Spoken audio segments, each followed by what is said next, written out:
from Jose Escalon Photography.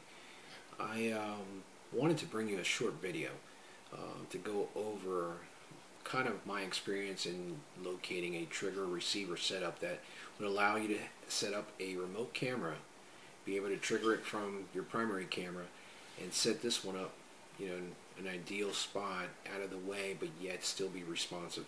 So initially I started down this path with trying to utilize the setup for the 622, YN622, which these are, in my opinion, very, very good trigger receivers.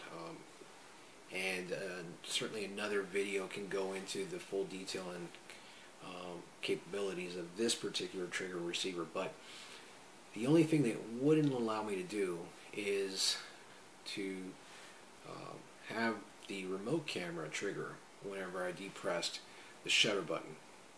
And that was a problem that I started going down in wanting to do a remote setup. So went on other YouTube channels, other people that had success setting up a remote camera, and I came across the 605s.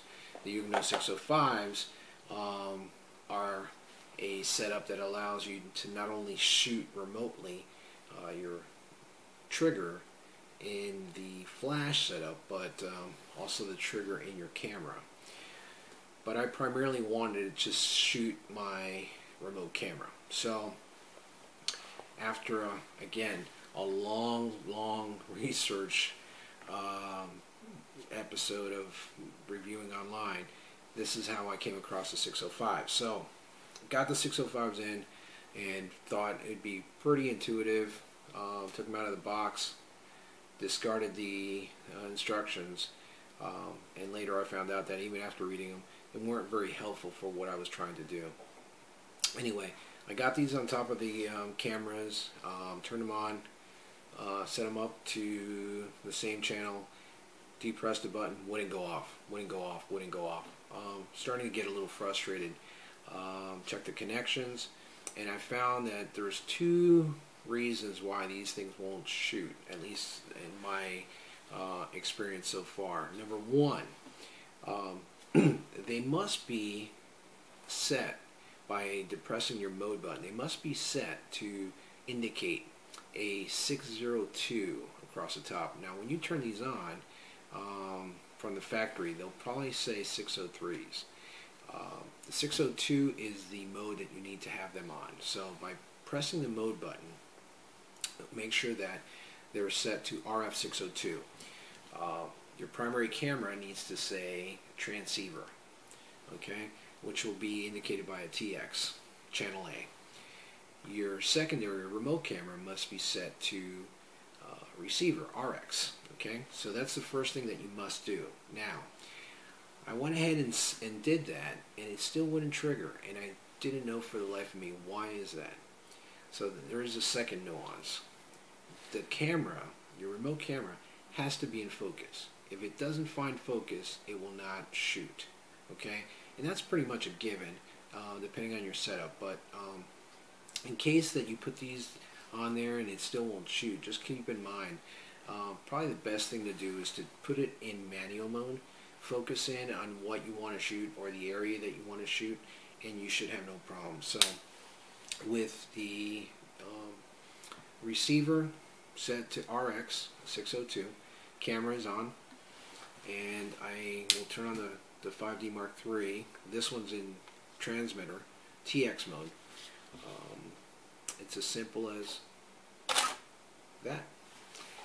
Again, if your camera is not in focus, or the settings on these two remotes aren't as I just mentioned, it's not going to shoot, and it's going to frustrate you. So keep that in mind. Now, the second thing that I came across is, and this may be,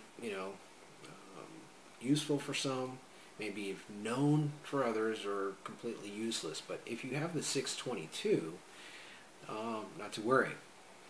I found that by simply putting this on top of your transmitter as a hot shoe that it has, it will still take and trigger your flash. Now, I've got a YN622, and the nice thing is I tested it out earlier, and it allowed me to do TTL.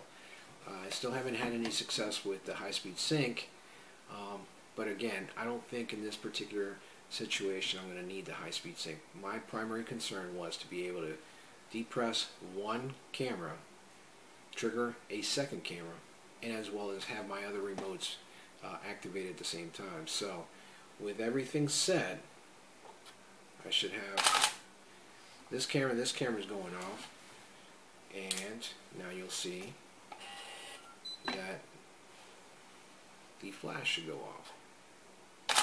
Well, let's see. Okay, let's try one more time. I'm not sure if that went off, and I just didn't pick up on it, but let's make sure that we're set. We're set. This is set. And let me just double check to make sure we have it on. I'm going to take it off of TTL. And here we go. There you go. You should have seen the flash. So with one button, I was able to take a shot, activate my flash. So hopefully that should be pretty helpful if you're looking at setting up a remote camera. Again, this is Jose Escalon from Jose Escalon Photography. I'm hoping that this little tidbit will come in handy. Happy shooting.